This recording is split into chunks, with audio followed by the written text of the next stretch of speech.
Hi, I'm Abby with Happy Little Mystic, and welcome to your free self-paced tarot course. If you're someone who enjoys watching the tarot readings here on YouTube, and you've always wondered how the reader can interpret the cards so seamlessly, or perhaps you're looking to enhance your personal transformation journey and you want to learn to read the cards for yourself, then this is the place for you. I've gone ahead and developed a course that'll teach you tarot from start to finish, and all you'll need is a deck of tarot cards and a notebook. Now, I do highly recommend starting with a Rider-Waite-Smith deck or something similar if possible, and that's because I didn't. So when I first started out, I had this fancy deck. I thought it was pretty. It even had the keywords at the bottom and this elaborate guidebook. I never actually connected to the symbols in the cards, and I only ever relied on the keywords. So that may work for some people when they're learning tarot, but for the rest of us, we are going to take a deep dive into the iconic imagery of each of the cards in the Rider-Waite-Smith deck. And the nice thing is, once you have a firm understanding of the imagery in the Rider-Waite-Smith deck, you'll find that a lot of the other tarot decks you may be drawn to actually pull from or mimic the symbols and images from this deck. You'll also need a notebook for this course to record the meaning of each of the cards. As we know, we learn best when we not only hear the information and see the information, but when we're asked to write it in our own words as well. So I've gone ahead and designed a workbook specifically for this course to make it easy. It's called the Happy Little Mystics Tarot Workbook, A Methodical Path to Mastering the Cards. This is available right now on Amazon for under $10. So if you want to get a copy, it could be helpful. However, it is optional and not necessary to participate.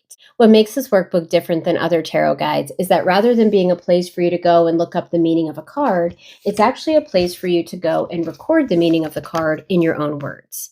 I've provided you with a place to record all the information you'll need in order to fully understand each card. And that includes the zodiac sign, whether the card means yes, no, or maybe, the keywords for both upright and reverse meaning, a place for the general meaning of the card, and then how it relates to both career and finances and love and romance.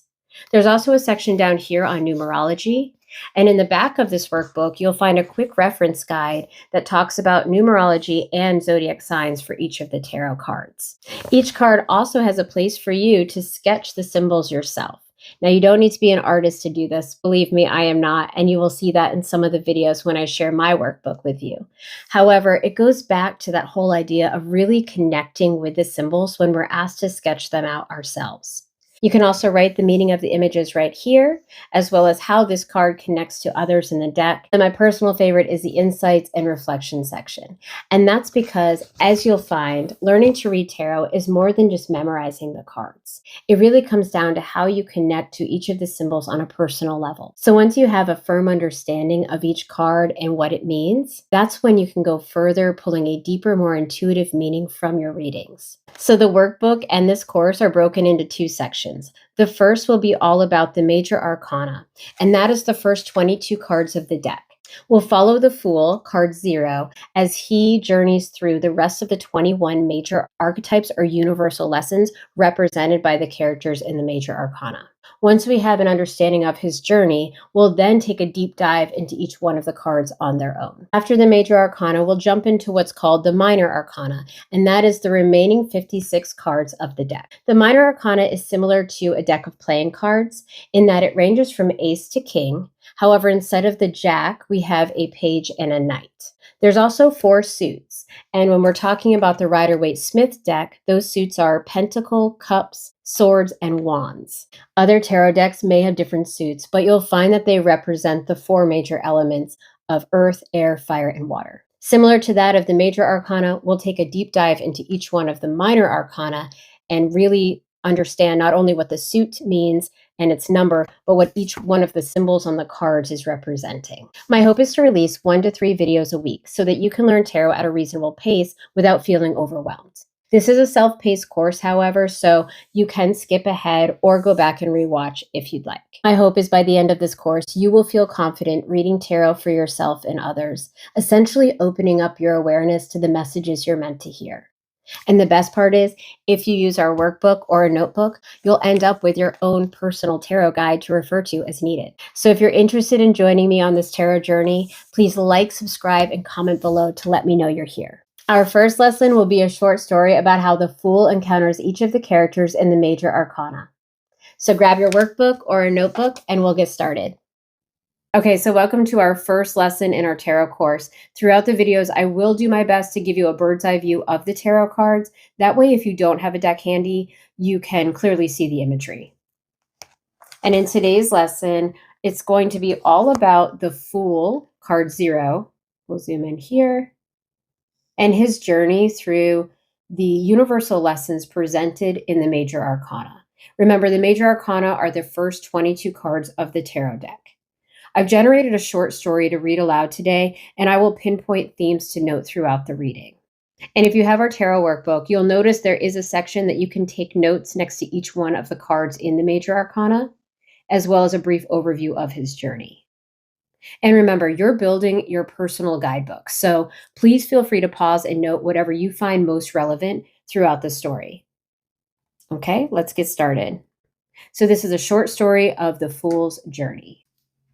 Once upon a time, there was a young traveler known as the Fool.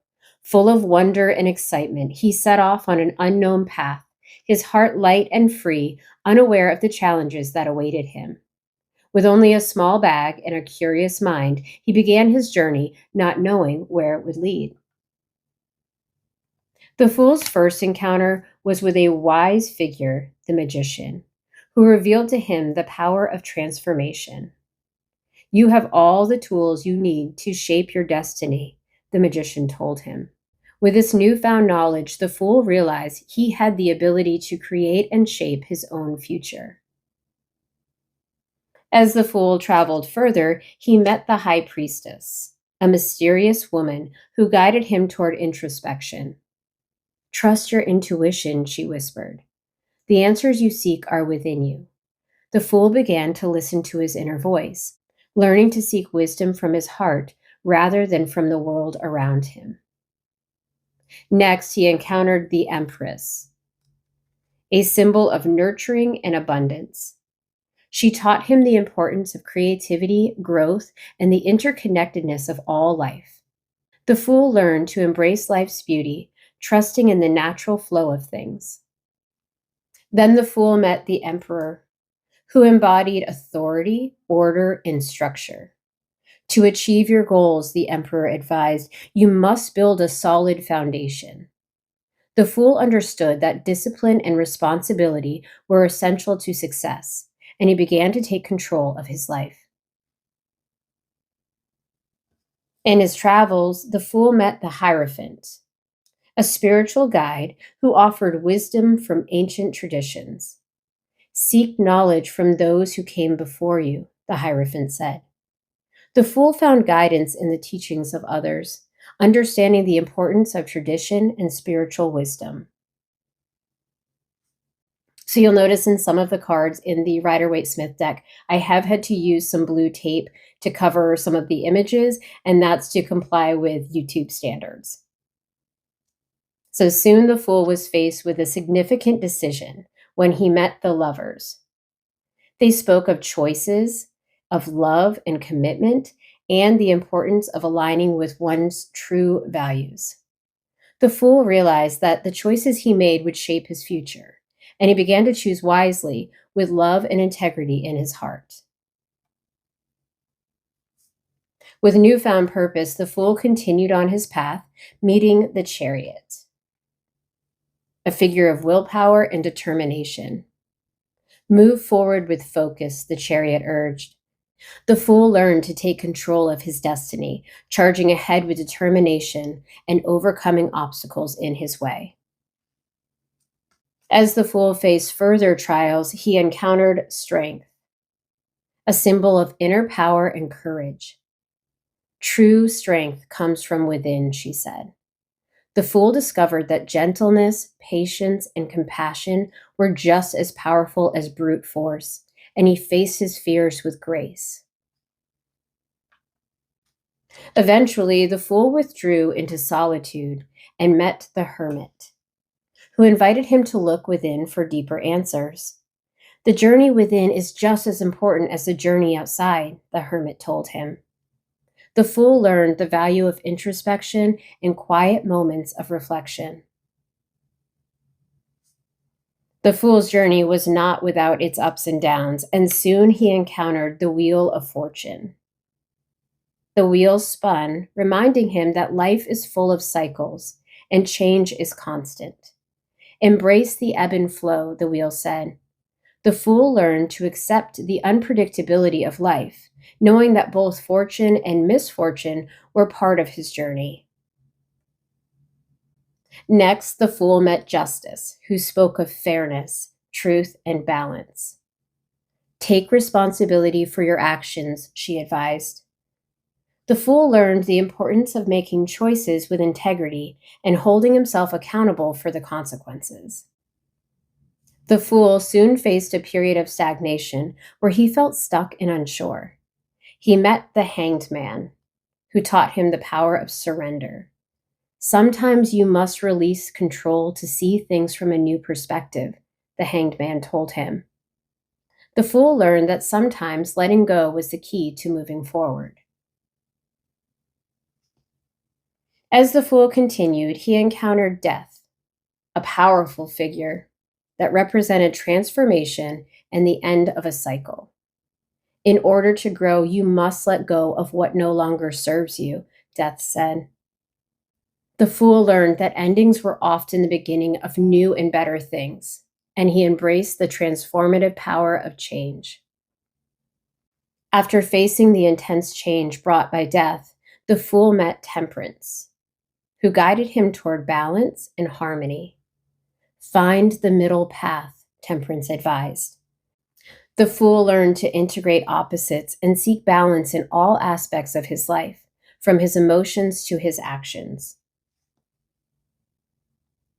The fool's journey then took him to the devil, a figure who represented temptation, materialism, and unhealthy attachments. Break free from what binds you, the devil warned. The fool faced his fears, addictions, and limiting beliefs, learning to release himself from what held him back. The fool's world was suddenly shaken when he encountered the tower, a symbol of sudden upheaval and revelation. Sometimes destruction is necessary for rebirth, the tower said. The fool's old structures crumbled, but from chaos he emerged stronger and wiser. Amidst the rubble, the fool found hope in the form of the star. She shone brightly, offering inspiration and healing. Even in the darkest times, hope is always within reach, the star whispered. The fool learned to trust in the future, knowing that healing and renewal were always possible. The fool journeyed through a mysterious path shrouded in illusion, where he met the moon. Not everything is as it seems, the moon warned. The fool learned to navigate the darkness, trusting his intuition and confronting his deepest fears. After the shadow of the moon, the fool was greeted by the sun, a symbol of clarity, joy, and success. With clarity comes light, the sun beamed. The fool basked in the warmth of truth, feeling victorious after overcoming his trials. Soon after, the fool faced judgment, a moment of reckoning. Rise from the ashes, judgment called. The fool embraced self-reflection, letting go of past mistakes and embracing a new, higher purpose. Finally, the fool reached the world, a place of completion and fulfillment. You have completed the cycle, the world declared. The fool had transformed, learned, and grown. He felt whole, as though he had finally come full circle, integrated all parts of himself, and was now ready for the next chapter of his eternal journey. And so the fool's journey continued, forever evolving and learning, as each step led to deeper understanding and transformation. Okay, so that completes our first lesson of the Fool's Journey as an overview, and then we'll go deeper into each one of the cards in the Major Arcana as the videos continue. So feel free to come back and replay this as needed. I'll try to timestamp this lesson in the video to make it easier to find. That way you can skip the intro. And feel free to leave comments below if you want to share any insights or things that resonated with you as you heard the story. Remember, these major arcana characters represent the universal lessons in our lives that each one of us faces. So, when these cards show up in a reading, it really does help ourselves or our client understand where they're at in their life or how it may pertain to the question that they're asking. It gives us that advice and a jumping off point for understanding what the cards are trying to tell us. So, in our next video, we will take a deeper look into the Fool himself. And if you don't already have a copy of our tarot workbook and you'd like to get one, it is available right now on Amazon. I will try to link that in the description as well. So, that's all we have for today. Thanks for joining me, and I hope to see you in the next one.